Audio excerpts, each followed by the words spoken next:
everybody, and welcome back to another episode of From BA to Broadway. You know who it is. It's me. It's Brennan, and I'm bringing you your general programming reminders. Folks, every Monday we are here with the main episode. Every Friday we are here with our miniseries In the Spotlight. And just a reminder that on Sunday, February 9th, you can come check us out live at BroadwayCon. Fwah, fwah, fwah, fwah.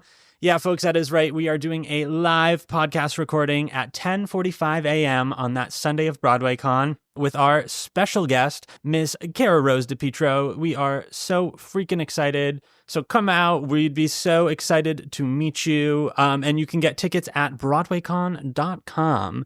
But that's enough about that. Nobody cares about that. That's not why we're here today, folks.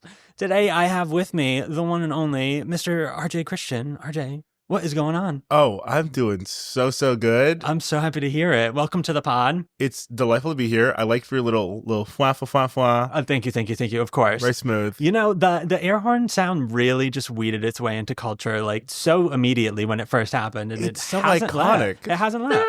Yeah, it makes everything a little more epic. It really does. And you know what? That's on our generation and social media and all of that stuff. And we deserve that. It's like a little treat. Let's take a moment of silence real quick, folks. Yesterday, we lost our favorite app in the world, TikTok. Everyone, please hug the people in your community. Make sure everyone's okay. But also, it's back? Is it back? It's as of like 30 minutes ago or something. I'm not even kidding. Breaking news. Wait a second. This is tea. It disappeared for maybe 7 or 8 hours. But now I've been on the app. Welcome back. Oh, my God. Oh, no, I don't like that message. Oh, yeah. Yeah. Okay. Well, it's trying to give credit to one individual that I'm not going to give credit to. Give it to me. I did it. Yeah. Thank you so much for your effort. I really appreciate it. So that's so interesting. Okay. We're going to forget about that for a sec. RJ, who the heck are you and what do you do? Yeah. So you might know me from many things. I wrote for the Ratatouille TikTok musical. Hell yeah, you did. That was iconic. Shout out TikTok. Welcome back, our Lord and Savior. Mm-hmm. And I'm currently a swing in Dungeons & Dragons, a 20-sided tavern off Broadway. Come see us. Absolutely. If you're a nerd or if you're not, we'll teach you. Absolutely. And otherwise, I'm a composer, a writer, an actor, a little guy. I like a little jazz music. Love that. Rock and roll. RJ, did you go to school for theater? I majored in music. I majored in voice. Nice. But in high school, I didn't really know what I wanted to do. Of course. And I was like, my high school's theater program was like, we don't cut anyone from the musicals. If you audition for musicals, you're going to be in them. So we did The Sound of Music, and there was 100 people on stage. No. Literally 100. Way. And we all just burst into the Von Trapp house, and we're like, dear... That's we crazy. never explained why they were there. But that is to say that my teacher was like, you need to go to NYU. You have no choice in it. Mm-hmm. Just Google a program and get in.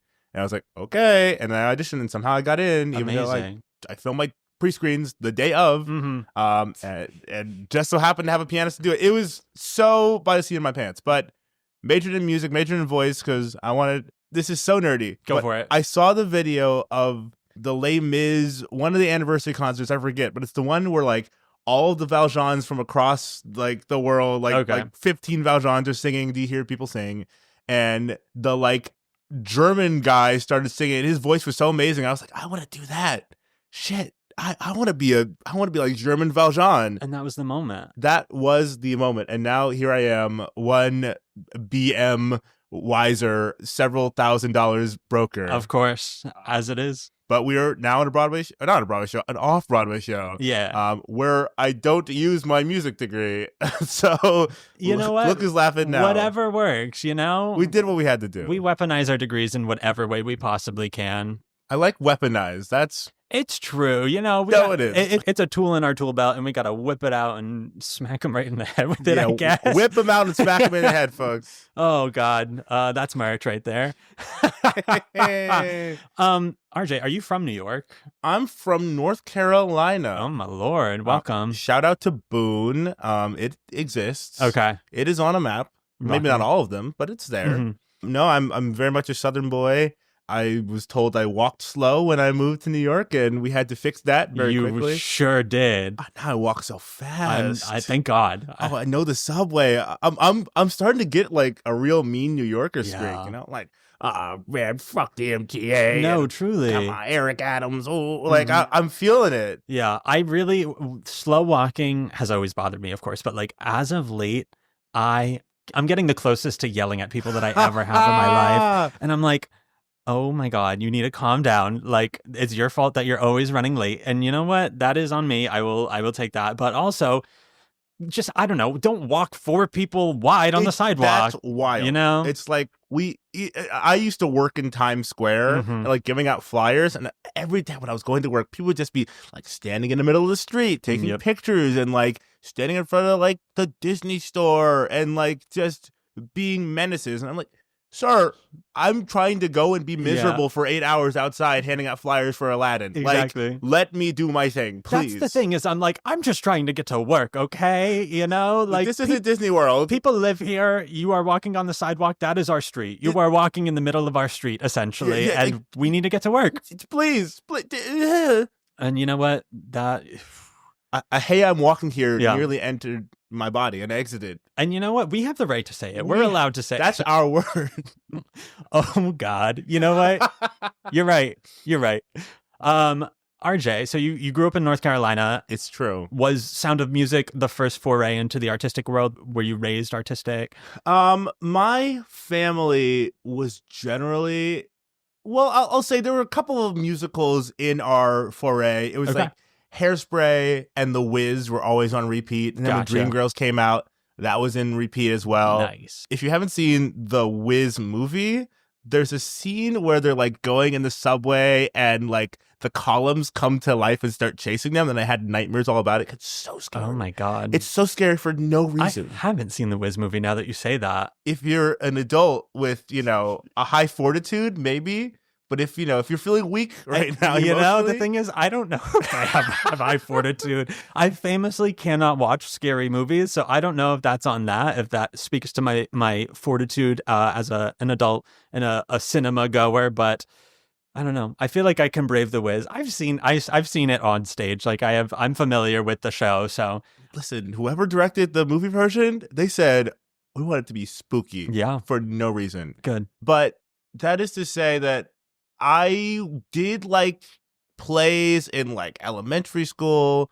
I still remember the first line I've said ever in a play, which was we were like 2 lumberjacks like out in the snow. And the first guy goes, "It's so cold outside." And my line was, "But it's nice and warm in here." Nice. And I slayed that line. Hell yeah. I gave them warmth. Look at you now. But one of my favorite memories is that like the first lead role I ever played in a musical, I was Donkey in Shrek. Heck yeah. And my whole family was in it.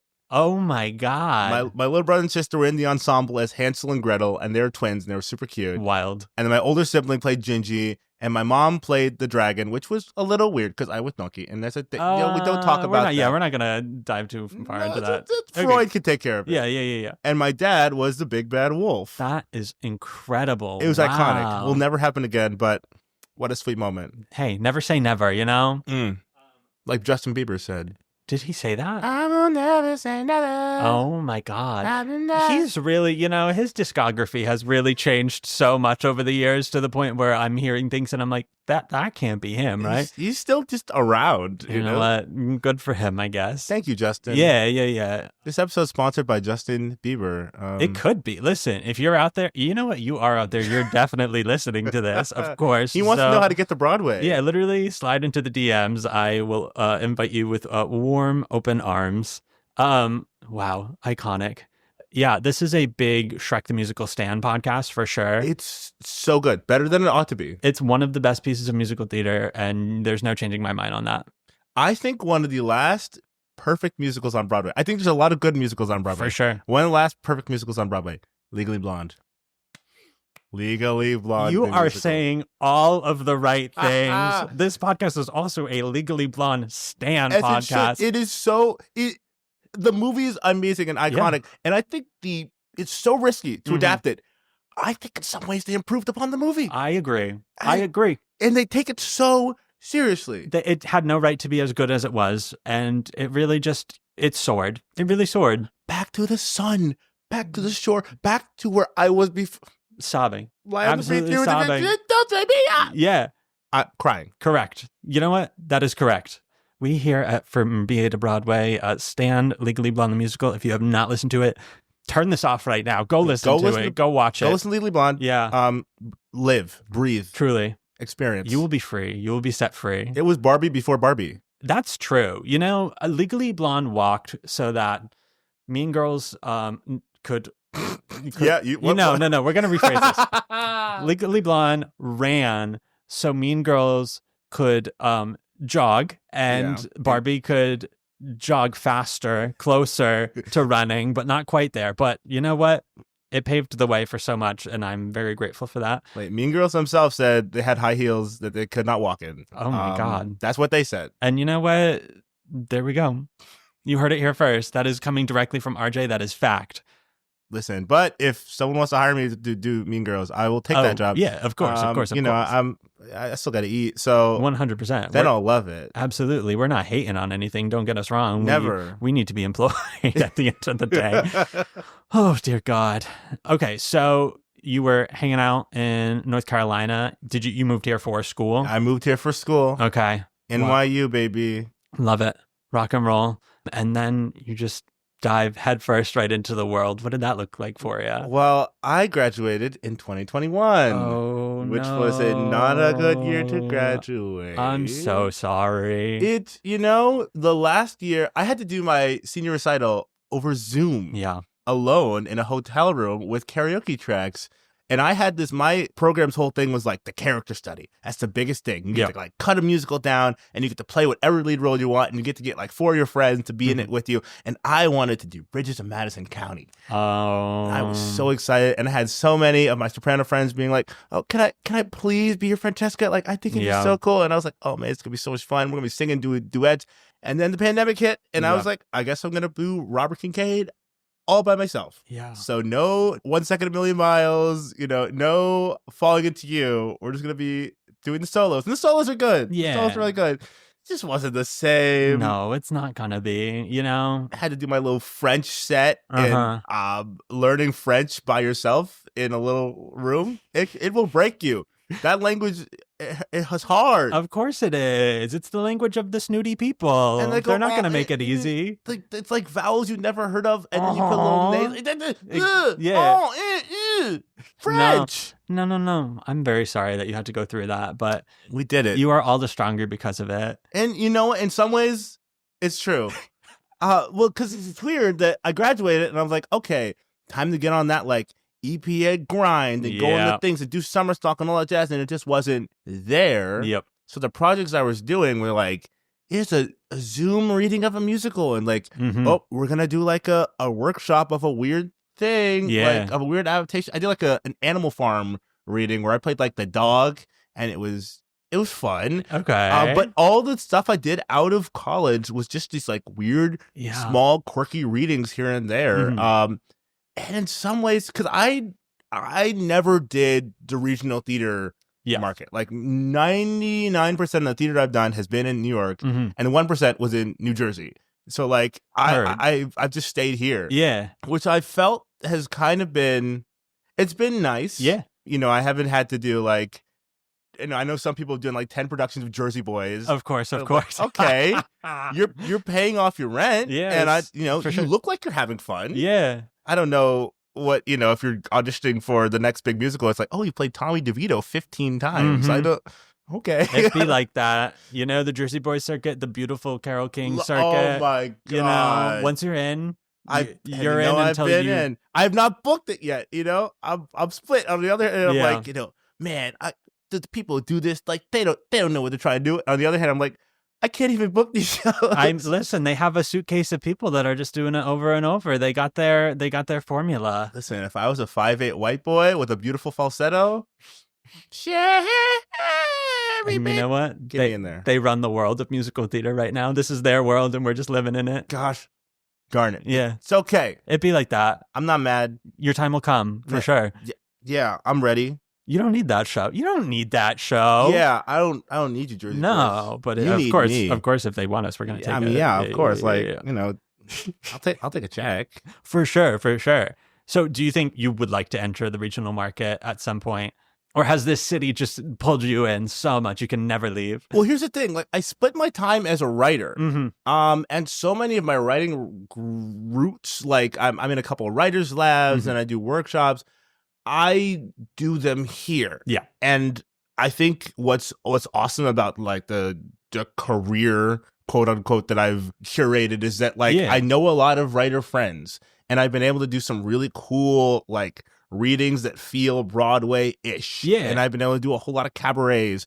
And so I feel like I'm planting a whole bunch of seeds in this city that are going to bloom in like, if I'm not, I'm going to be on Broadway in the next 10 years. Yeah. Like that, it just has to happen. For sure. I've been in so many projects that are like, oh, this will probably go to Broadway that like someone's going to ask me. I'm not worried about that. It's that weird gray area of like being Broadway adjacent where you're like, I'm around the people, like I'm in the spaces, like I am a part of the community in some way, shape, or form, but it's just not immediately there. It's a very strange place to kind of float around, you know? I can't talk about the specific project, but I can say like I've been in something that was the equivalent to like if like you know the movie like The Terminal, like Tom Hanks. Yes. Okay. It's as if like the writers of The Terminal got together and they're like, hey, we're going to do a musical of this. Okay. Like I've been in a reading of a show that was essentially that. Okay. And it's like, it felt like a Broadway show and like they're trying to get it to Broadway. Yeah. And hopefully I did a good enough job. They're like, we'll offer you some job. For sure.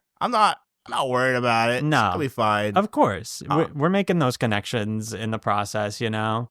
Do you feel like you have found like your community like absolutely. widening? I think absolutely. And I credit that to one, being a writer and knowing writers and writers wanting to hire me as an actor and me hiring them as actors or writers or collaborators. Two, like my good girl TikTok. I've met a lot of fancy people through TikTok. For sure. And I hold on to them dearly and love that. And I think I don't know how to say, this year I'm trying to learn how to say no, but I say no to very little. Yeah. If you look at like, I've done, I think to this day, like 25 54 Below cabarets. Oh my God. It's just because like I like being asked. For sure. And like that's a cool place to perform, you know, at the end of the day, you know, you get a nice little video of it. You can put it on your reel and stuff. Like that's always nice. But it's so fun. It's also nice to be able to say no too, you know? That's that when you get to that point, that's a cool thing. I was thinking about this on the way up here. It's like, if sometimes when you don't have anything, like if you don't have any food, Golden Corral, amazing. But sometimes you've tasted like some really good food and you're like, well, the Golden Corral steak isn't very good. Oh my God. And like most of this food I don't actually eat. Yeah. So you got to pare it down, you know? You don't need everything. You know, get the buffet when you can. You want to get to the buffet. But then after that, decide what you want to eat. Yeah. And then go to the best place for that. That's wild. This podcast is not sponsored by Golden Corral, but once again, it listen, could be. The DMs are open. Come through, Golden Corral. Listen, I'm happy to have you. Give us that fried rice. Give us that steak. There you go. Give us that whole shrimp. For sure. That soft serve. We love it. Oh, I can't tell you the last time I went to a buffet. We don't have buffets here. No. Why would we? If we did, it would cost $9 million too. Absolutely. And it would be probably gross. Yeah, you're right. You know what? We should work on that. Yeah, New York buffet. This might be an untapped market. Oh my God. Affordable buffets in New York City. I would go in on this. Okay, great. I don't know how, but you know what? We're putting a pin on that. Nobody steal that idea. That's patented. Yeah. The whole idea. But if you're a collaborator who wants to help us produce this. Or a funder. A producer. If you want to produce the New York City buffets, please come through. We're waiting. We need you. We really need you. We're hungry. We are starving. We're so hungry. Oh, God. Okay. So you worked on the Ratatouille. I did. While you were still in college. It had to have been. Yes. This was the first year I was in college during lockdown. Wild. Okay. Which is sort of why I started posting on TikTok. Yeah. It was like I hadn't been able to write a good song all year. I go into like my like private voice or my songwriting lessons. I'm like, this is a song I wrote about like COVID making me feel sad. Yeah. And I send that in and he'd be like, this sucks. Yeah. This is not no one wants to listen to this, in fact. For sure. And so I was just like in this funk, and I started like, I saw this like Ratatouille trend on TikTok. I was like, I want to write a song, Of course. I could do that. And so I wrote this, like, the first one was a solo for Gusteau called Anyone Can Cook. Amazing. And it's just a sort of Alan Menken style ballad. Yeah. Like, Remy, you have to cook. You have to do this. Of course. That's me. I played Gusteau in the movies. I love your work. Big fan. Thank you so but then like a producer reached out to a bunch of us who were writing and were like, hey, people are connecting with this. Yeah. Disney is willing to give this a green light. Do you want to like produce a concert? And I was like, well, okay. And then, I gave them my sheet music. We raised $3 million.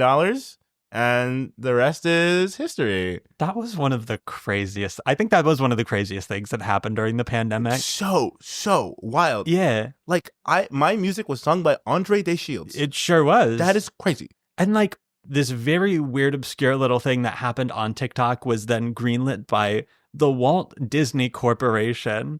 They said all of these shit posters like made something actually beautiful, and we're gonna give them the go ahead to do that.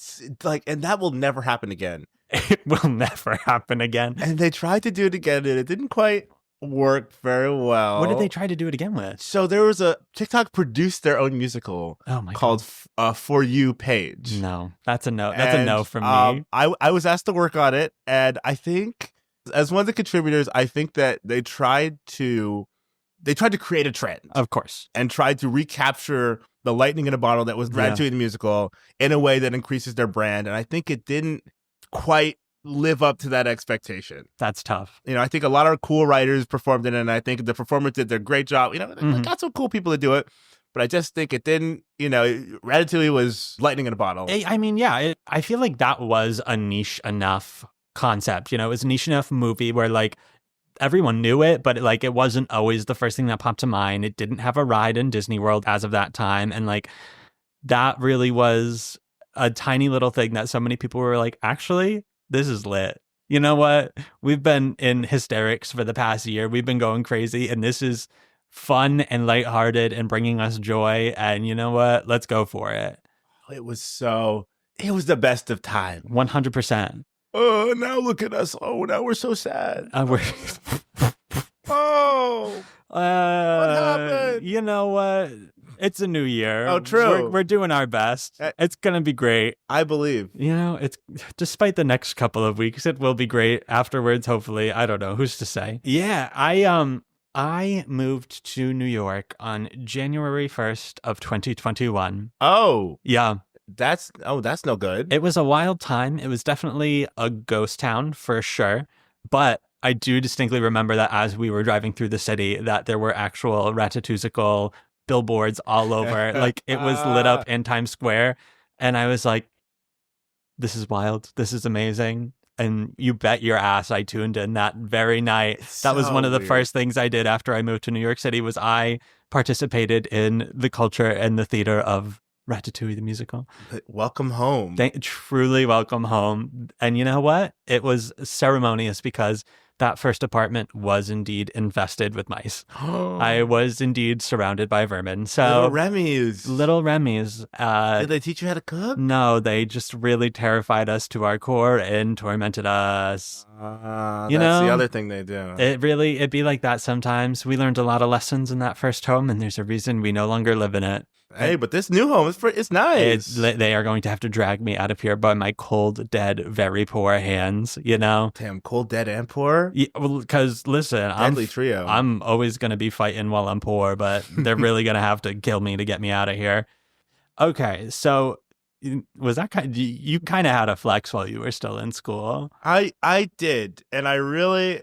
It didn't get me, the massive amount of dates that you'd think. I'm the Ratatouille in the middle of guy. the pandemic. You want to come to my Zoom room, baby? Yeah. I got a Ratatouille filter. Socially distant. Oh, yeah. Come be 6 feet away heavy. from me. But, it felt cool. Mm-hmm. And I got to be in the presence of some really cool people online because of that. Is it tacky to name? It's a little tacky to name drop, but I'll you can do it, and I'll edit it right out. I'm gonna bleep it. Actually, say it, and I'm gonna bleep it. Yeah. So I got followed by nice fame. That's wild. And I got him to do a cameo in like a random musical I was doing, and he had no idea what it was. He was like, "Okay, yeah, I'll like." Felt like this 10-second thing. That's sick. But that was cool. Yeah. And a whole bunch of like random like Broadway people and Broadway affiliate people. And now they think I'm one of them. That's the secret. Yeah. They don't know. Exactly. Yeah, that's okay. You're a part of the community. You're in it, you know. You got your credits. You got your dues. I got so many credits. You do. I got a couple. Like you do. Legitimately. I got a couple. You have enough where you can cut some off of the resume. You're at that point where you got to not use them all because there's too much. What was devious is that nothing that I did in college could really work on my resume right now. Heard. Like I did like at the Addams Family, and I played Uncle Fester. It's like I am nobody's Uncle Fester except for NYU's Uncle Fester. You could be somebody's Uncle Fester. I don't believe. You know what? That is very kind of you. I love that show. First of all, phenomenal It's a great Shout show. out the Addams Family musical. But I do feel that you could do that, and I say don't get down on yourself for that specific one. I'm not crying over not being Uncle Fester anymore. Stop crying, RJ. I want to be. Stop. I want to be the weird guy. You can. It's just like, you know, if I put that on my resume, I don't know what that says about me. Do you feel like you have a type that you are cast into more, or something that you feel is like the thing that you do better than anyone else? Yeah, 45-year-old men. Oh, I'm 25. Okay. RJ. Listen, when I did Legally Blonde in college, guess who I played? I'll give you a hint. It was Professor Callahan. You know what? Somebody has to do it. And that is just how college happens. You know, you exist in the stratosphere of college. Someone has to play an adult. And it's because you're so wise and mature, you know? But now you're out of college and you can play people your own age. That is possible. I've recently gone through a bit of a transition for a while I believed I was an Aaron Burr, but now I think I'm an Alexander Hamilton. Wow. I think that is true about me. I love that for you. You know, I got a top-notch brain. I could get a scholarship to King's College. Hell yeah. Perhaps. Rock and roll. I just, you know, sometimes you got to break. I think that's what my type is now. It's like the off-leading man, you know, the nerd, I'm so sorry. Cassidy is ruining this right now. That's really sinful. Is that Cassidy Sledge? Of course it is. Oh my gosh. Who else do you think would barge in here and ruin this? Leave us alone, Cass. I'm going to roast Cassidy so much. I'm putting her on Do Not Disturb. There we go. Oh. Sorry about that, everyone. Continue. I'm so sorry. Yeah, I think my type is more like the weird leading man, the Emmett Forrests of the world. I really, really, really want to play Batboy. Okay. I don't actually know that show. I'm so sorry. No. Go listen. That's your homework. Okay. Go listen to Batboy. It is iconic. I think it's Lawrence O'Keefe of Legally Blonde fame, of Heather's fame. It's funky as hell. Yeah. The Batboy sing real high. That's fun. I've heard good things about it for sure. I need more of that in my life. It's so important. And a young Carrie Butler. Oh my God. A baby Carrie Butler in that. And she's quite good. I would say so. I think a lot of people would say so. Hell yeah. So, okay, great. So your homework now, that is your type. You know your type, and make sure everyone else knows it. Oh, yes. Okay. I'll do it. Aye, aye, Captain. Ahoy! I'm putting you in, Coach. I'm Coach. I'm putting you in. Yeah. Player. Nope, we're going to move on from this. Okay. Sports is not the forte here. You opted in on that one. This is a theater podcast. We gotta hone in on what we're good at. Flag on the play. Yep. Yeah. Are you a sports person? No. Okay. I went to a hockey game last week. Sick. It's the first one I've ever been to. Ever? Okay. How was that? It was pretty fun. What inspired you to do that? We got Does New York have a hockey team? So we saw the New York Sirens. They are the professional women's hockey team, and they play in New Jersey. Wild. And we saw them. Hockey is such a strange sport. It sure is. On paper, it's like, oh, it should be like similar to basketball. You know, you go down the court, you're making plays, but they're just smacking into each other. Oh, yeah. Like, you're slamming each other in the walls. And the score at the end of the quarters was like 2-2. Yep. I'm like, should we make more points? Is this a low? I didn't know if that was regular or For not. sure. Yeah.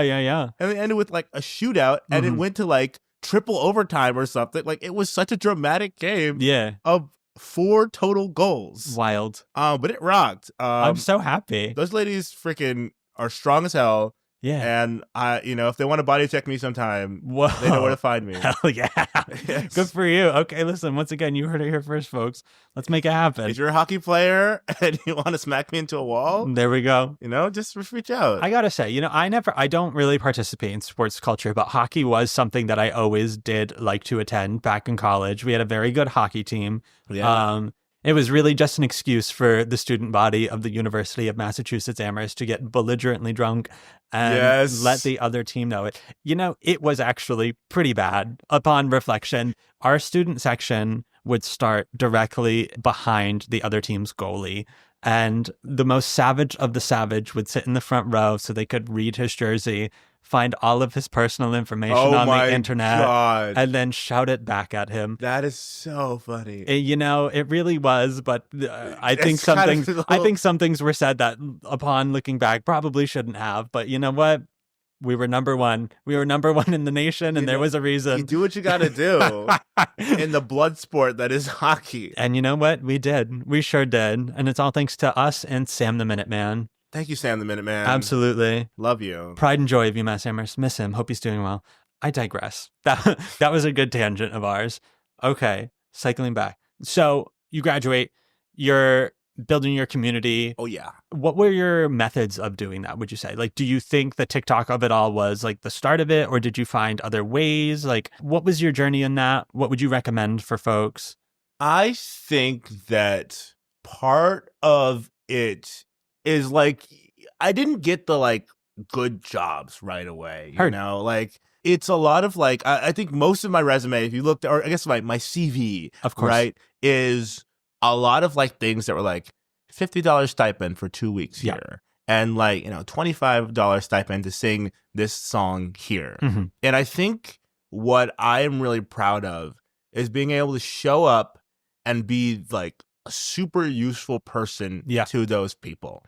And I think the way you go, at least the way I've been able to like go up, is like showing up for those 2 weeks, being the most useful and most prepared I can be, so that when they have more money, they ask me back. Heard. And when it's like, this is a pre-professional reading, they ask me back. Or like, there was one scenario where I was in callbacks for one show that I didn't get in, and the writers were like, we liked your callback so much, we want to offer you a role in this other show we're doing. Amazing. And I've done that show like 3 years in a row. Like, I think taking the shit sandwich jobs and, eating them to the best of your abilities, to make a horrible metaphor. Oh no.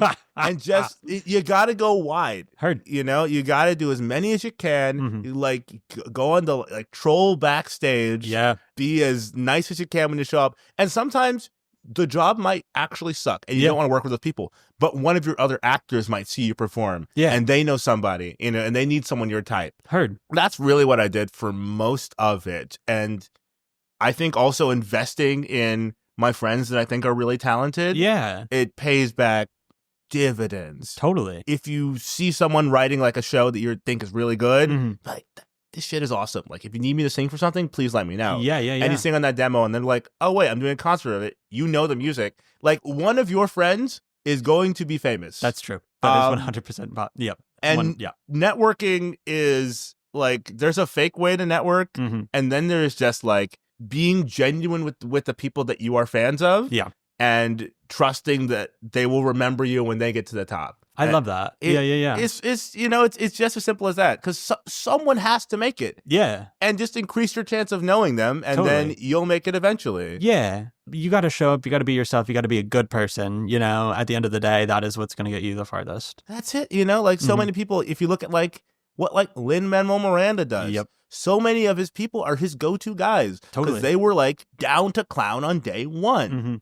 And I want to be one of those people. Like, if there's a composer who's like, okay, we need like one more tenor for the show. Yeah. RJ can do anything. Totally. Just grab him. I want to be that guy. And I'm proud of being that guy. Yeah. I'm at the point too where I'm like, I don't even care if they're like not thinking that I'm the best, like I don't need to be the best. Like as long as they're like, you know what, who would be fun to have around? Brennan. I'm like, sick. You know being what? a good hang is so important too. Just like being a cool person, like absolutely. It's just everything. Every audition is a vibe check. I always say that, the vibe's got to be right and you got to bring them. Also, what? I'm going to say this as fact. I think big breaks are mostly fake. Heard. I think 99% of the time, that's someone that they know or, that they've met before. It's like, who are you going to lead your Broadway show if you've never met them before? Heard. I think like, there's the things like, the search for the next Elle Woods and the contest for Roxy Hart where it's like, the gimmick is it's a big break. Yeah. But I think mostly it's, the people that they ask are people that they know and people that they build relationships with and people that they trust. And it's like the people that have been seen by these casting agents over and over and over for years and brought in for a bunch of stuff and just haven't like made it in that regard yet. But you know what? They clearly have the chops. They're well known in that regard. And yeah, I feel that. And, you think about the people, what about the people who made their Broadway debut at like 18, 19?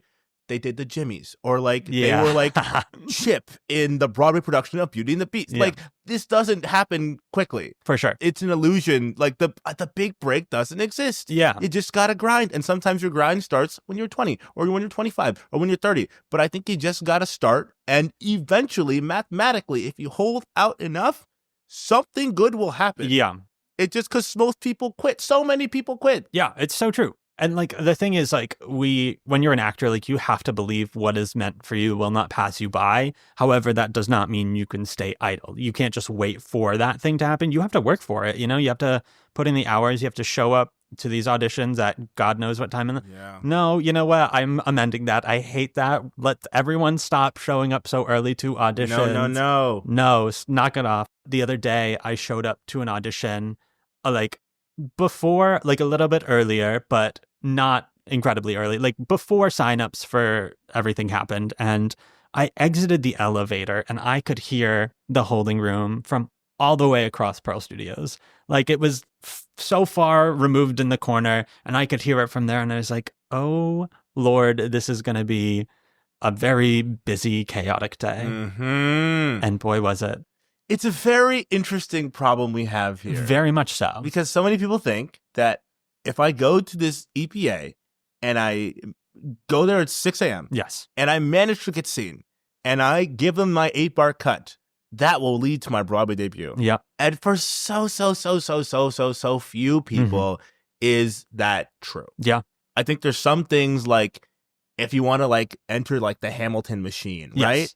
Maybe that EPA will get your resume put in a folder and then in like after a 5-year turn cycle, you'll like be a cover for Hercules Mulligan. Yeah. Like I think that maybe for some scenarios that is a process. Totally. But like, I was at the EPA for A Wonderful World, and I auditioned and I did pretty good. Like I'm not in it, Hard. And sometimes, and it's what's meant for you is meant for you. And I think that in some ways we got to chill. We got to find ways of being artists that aren't Broadway, literally. Totally. We got to remember why we're doing it. Mm-hmm.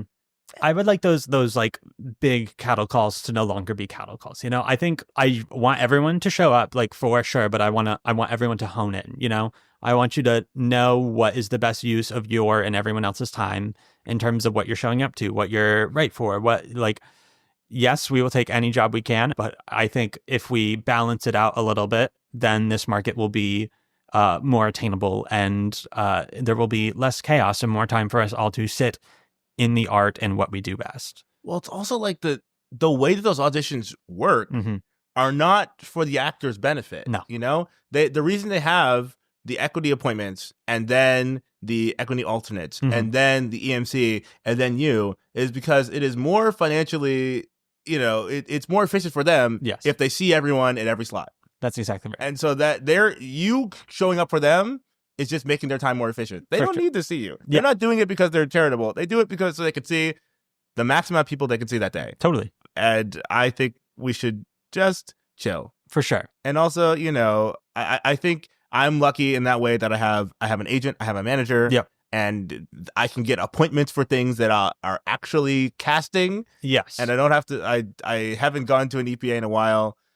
And maybe I should, maybe I should. Hey, I mean, you're booked and blessed right now. It's true. I'm gonna be in the show forever. Yeah. And it'll be great. But gosh, I'm so glad I wasn't one of those girlies. Yep. I was not an EPA girly. I was a sit at home girly. Heard. And I was a, what do you call it? Like do a reading in the Studio 353 girly. Copy that.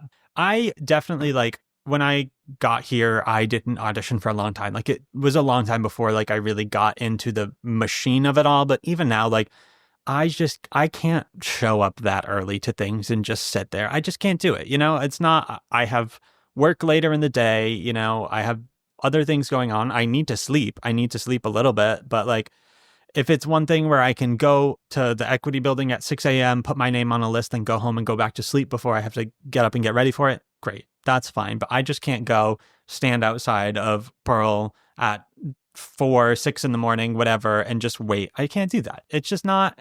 No. It's not safe. We live in New York City. Hello. It's just not healthy for me and my well-being. And I don't know.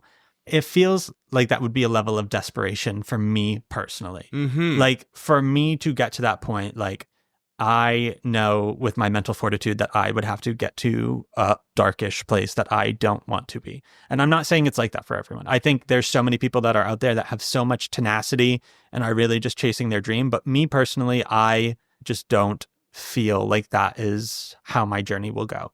I'm still showing up, but I'm showing up at the start of the call to get on an EMC list and hopefully get seen. And I'll leave and come back after lunch or whatever. And I'm still showing up, but it's just a more regulated kind of thing. And I don't know if that's a surefire way for anything or if that's the way it should always be, but that's just kind of how my journey has been, I think there's, to that point, right?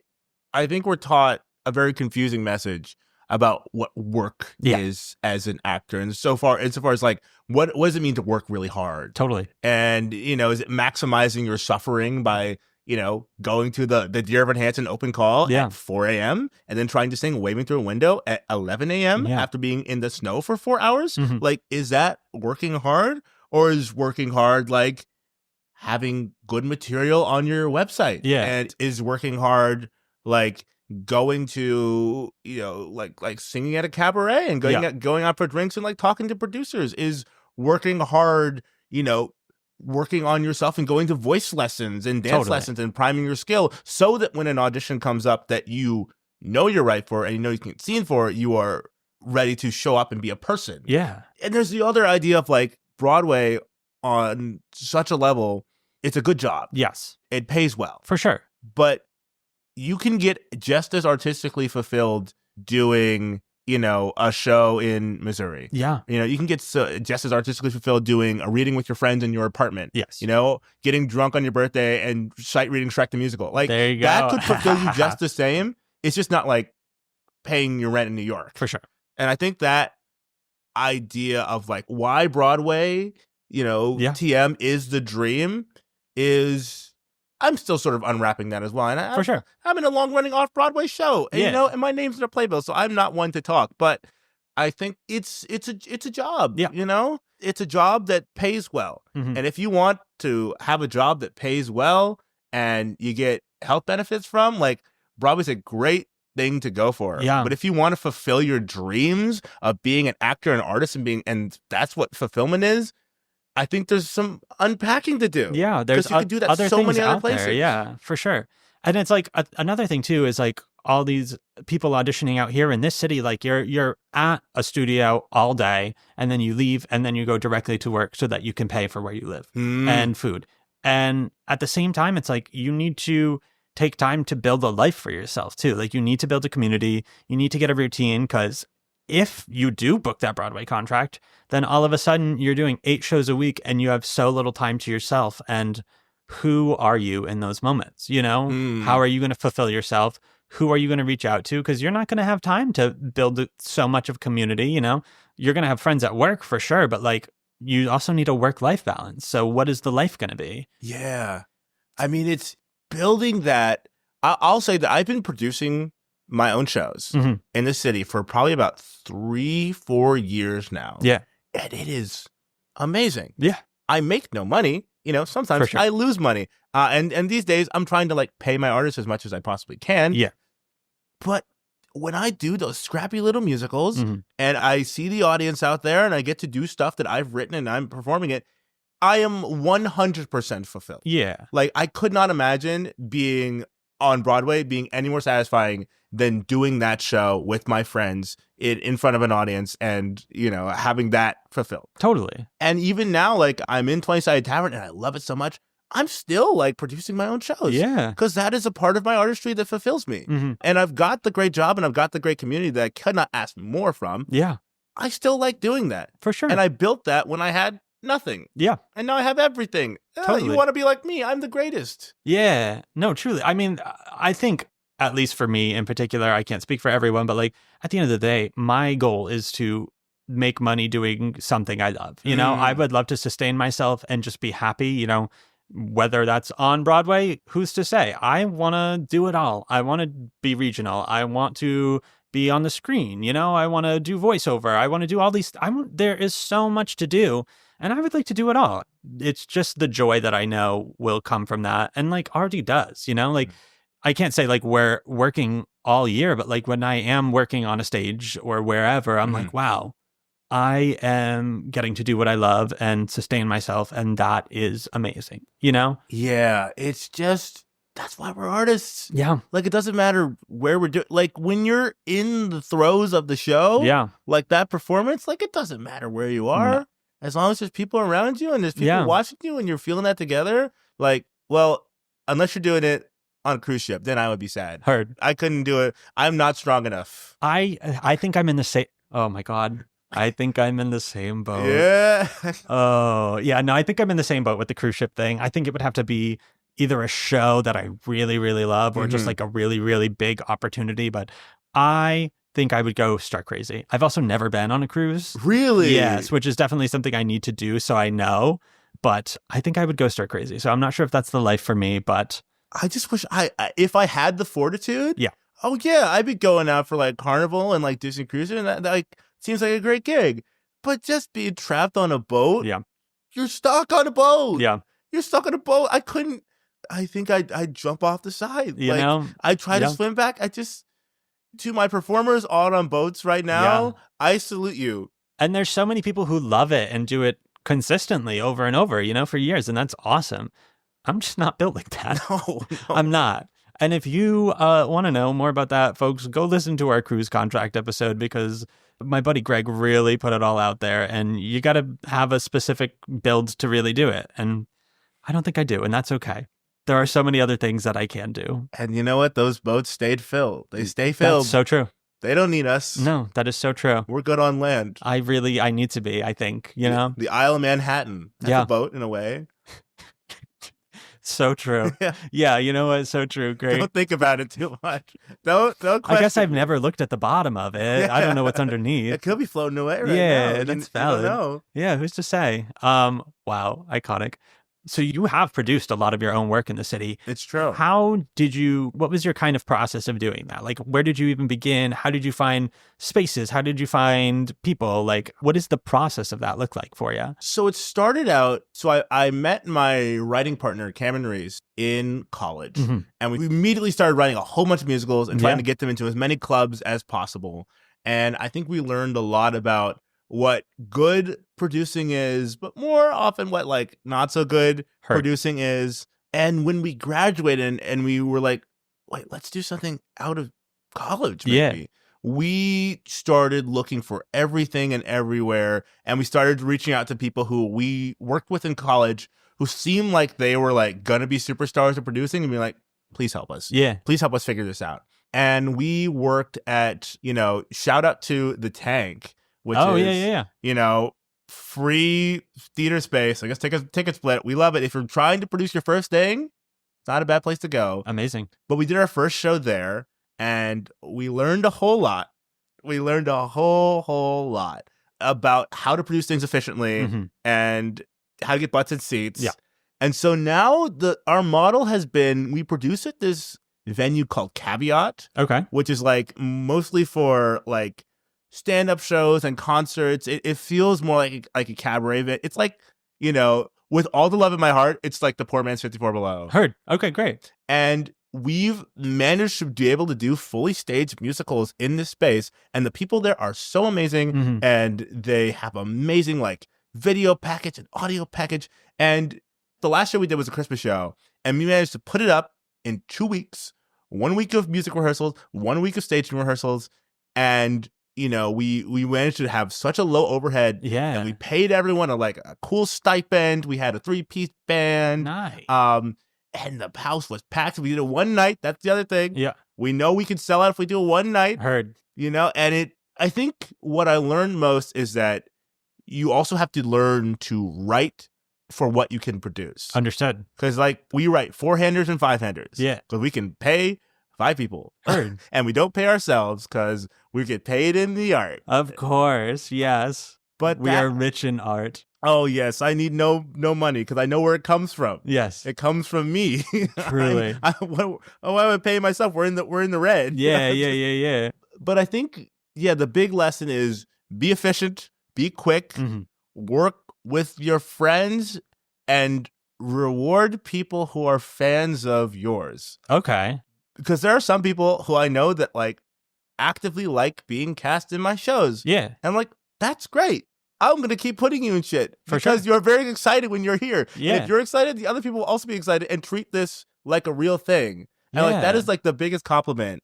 When someone is in a show that I feel like, oh, it's just a scrappy little thing that I'm putting together, and treats it like a real show and like makes smart acting decisions and like questions the text. That is the biggest compliment I've ever received. I love that. Yeah, for sure. Listen, we're all in this together, folks. We got to watch out for each other. We got to boost each other up because once again, true. You never know when you're going to be on the other side, you know? When you're the one picking people, like it makes so much, like it gets so clear. Like, oh, this person like was flaking here, and this person doesn't answer. Like all the like petty stuff makes sense when you're the one like who gets to pick people, and you're like, oh, like this guy's like not the best for the role, but he's like funny. I like him. Yeah, like he's a good buddy. Let's put him in the show for sure. It's so interesting being on that side. Yeah, I mean, you never know what it is about yourself that is going to bring people in, but like once you're there, then just keep it up, y'all. Keep it up. And that's why you got to show up authentically. It's true. It really is true, you know? Some people like you. Truly. You don't have to be and fake. Like, the worst thing is when someone shows up and they put on their show and then they book and then you're surrounded by them and they turn out to be the most unbearable person. You know? It's like, wow, you were so chill and easy at the audition, but now we're working together and I can't stand you, you know? Why did we have to do this? It's like, I wish you would have just been yourself at the beginning so we could have avoided this, because that's not something that I vibe with, and it makes the process more difficult at the end of the day. Just like, some people want you to be that extra. Yeah, just 100%. Like, not here. No. Oh, that reminds me of something. My great piece of advice. When you're working with famous people, be chill. Yeah. Be chill. Yep. If you're like taking from them and being like fangirly, yes, they will treat you like a fan. But if you treat them like a coworker, they'll treat you like a coworker. If you treat them like a friend, they may treat you like a friend. Yeah. And then it's like, oh man, like Patti LuPone's my best friend because we did a concert and I wasn't weird. Like, totally. That's not me. I'm not friends with Patti LuPone. I could be. Patti. It's gonna happen. Listen, a friend of the podcast. Patti definitely listening to us. She wants to know how to get from BA to Broadway. And she's now that she's non-union, she's got trying to figure it out right now. Listen, I'm here for you, Patti. Get over here, girl. We got you. Don't go to those EPAs, Patti. They won't see you. For sure. Yeah, I'm in this weird place right now. This is something that makes me feel so conceited and snooty, but I don't stage door shows. Unless I'm visiting a friend who like made a debut or is in the show or whatever. I don't stage door shows anymore because while I admire these people, yes, they are also people that I would like to work with. And I think I want the first moment I meet them to be on more of an equal playing field, you know? And I don't know if that's just something about me or what, but it just feels like yes, I'm a fan, but like I'm easing out of this, putting them on a pedestal that is like unattainable kind of thing, you know? Because like at the end of the day, we're in the same industry. We all are on the same playing field, even though they're loved and adored by so many people. But I would like it to happen organically, you know? That's also me. That's also just a me thing, you know? Shout out to everyone that's out there meeting these people and making connections in that way. That's just not how I think I would bring my best self to the table in those relationships. I mean, I always do. I've been able to do like a couple of cabarets with some like cool people that I was fans with, but I always wait until after the concert to like, and I never want to be like, oh man, I loved you in this thing. Oh my God. For sure. But I wait till after the concert because then they've seen me perform. Yeah. And realize, you were put on the stage with me for a reason. And then be like, hey, you're really great. They're like, oh my God, you were great. Yeah. And now we are equals. Totally. Because they've seen me as an artist and now they know I'm not just a fan, but I add to the community. Totally. And now we're best friends. Yeah. Thank you, Patty, Listen, for being my best friend. If I can get a follow on Instagram from a famous person, it feels so good. Oh, listen, I love it. With that little blue check mark. Yep. It's so nice. True. So true. Yeah, I mean, I think at the end of the day, you just gotta kind of know yourself, find how you would contribute best to the community, and then just really show up in that way and do that, you know? You just got to be yourself and know what you bring to the table. Because like talent is one thing, but also, once again, it could be vibes, you know? It could be vibes. Everyone needs vibes and good stuff there. You know? I think everyone is a genius at something. For sure. And like lean into your genius. Yeah. I think work on your weaknesses, of course. You're a better rounded person. But like when you're like, I'm the best sight reader out there. Yes. Like make that known. You know, if you're like, I can mix anything, like let the world know. Totally. Because, you know, everyone needs a genius. It's nice. Yeah. And also, pro tip, learn what you make best when you bring it to a party, because that right there will get you so far, especially when you start entering these community parties. Ooh, yes. If you can make something stellar, there you go. That's a great ticket. Let me tell you. What's your thing? Buffalo chicken dip. I make the world's best buffalo chicken dip. I guard the recipe with my life, and I'm a firm believer that you only need to make one thing really good in this world, and you will always get invited to the party. Interesting. Do you have the ingredients? I sure do, and I'm going to look in your cabinets. No. Yeah. I mean, it's common ingredients, but it's all about proportion. Oh, damn it. I throw in some fun stuff, but let me tell you, that is a key, y'all. Get bacon, do whatever, but yeah. Once again, know what you bring to the table. And sometimes it's edible. It's literally to the table. Literally.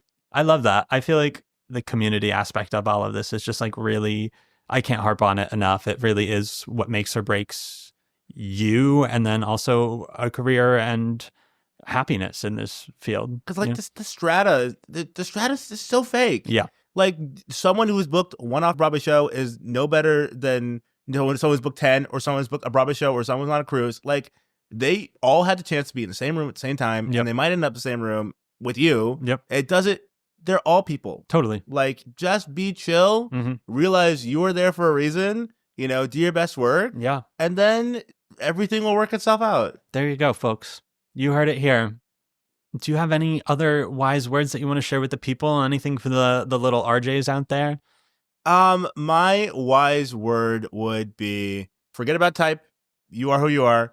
Type is for other people, and sometimes that's useful, but you know your truth better than anyone else. Drink a lot of water. Drink so much water. Yeah. Especially if you had 1 cup of coffee, drink 2 glasses of water. Well, the coffee will dry you out. Heard. And get more sleep. Yes. Sleep is real good. Yes. Riff 10% less than you think you need to. 100%. You don't need all of that. Like maybe one cool opt up. Yeah. You don't have to sing at the top of your range. No. You don't have, don't, if that cut goes to your top note, it's too high. Yeah. Because on a bad day, you won't be able to hit that. Exactly. Santa Fe, I think it's time to bring it back. We've had enough time. But now everyone's singing oh my Great God. Gatsby. We can do Santa Fe now. It's been released. Don't say that. No, RJ. I can say it. You okay. Because everyone's singing The Past is Coming Back to Me. I'll allow it. Wow. And be yourself. Boom. There you go, folks. Take those words and run with them. We're rooting for you. We are your biggest supporters. Oh, yeah. And you can be our biggest supporters by finding us on Patreon. Whoa! Oh, my God. Yes, that's right, folks. Patreon.com/BA to Broadway. Just your normal disclaimer. We are not gatekeeping any vital information or lessons on there. That is just for silly, fun, bonus content. A little look into our lives and how we make this show. So go check it out.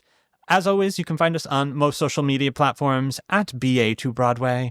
RJ, where can folks find you if you want to be found? You can't find me on OnlyFans, but you can find me on... That's not what I've heard. Well, someone's got some spicy pictures of me then. Whoa. No, but you can find me at RJ the Composer on Instagram and Blue Sky, and now once again TikTok. Wow. And you can also find me on random streets in New York. You can find me at the 20-Sided Tavern. Yeah, you sure at Stage 42. I swing now 4 roles. I'm debuting my 4th track on Monday the 20th. So, you most likely will see me if you go on a random day. Sick. Okay, there you go. RJ, thank you so much for being here. You are welcome back literally anytime. The pleasure, all mine. Amazing. Thank you. And until next time, folks. Bye. Bye. From BA to Broadway is created, produced, and edited by Brennan Stefanik, music by Dylan Kaufman, and cover art by Jordan Vongsithi.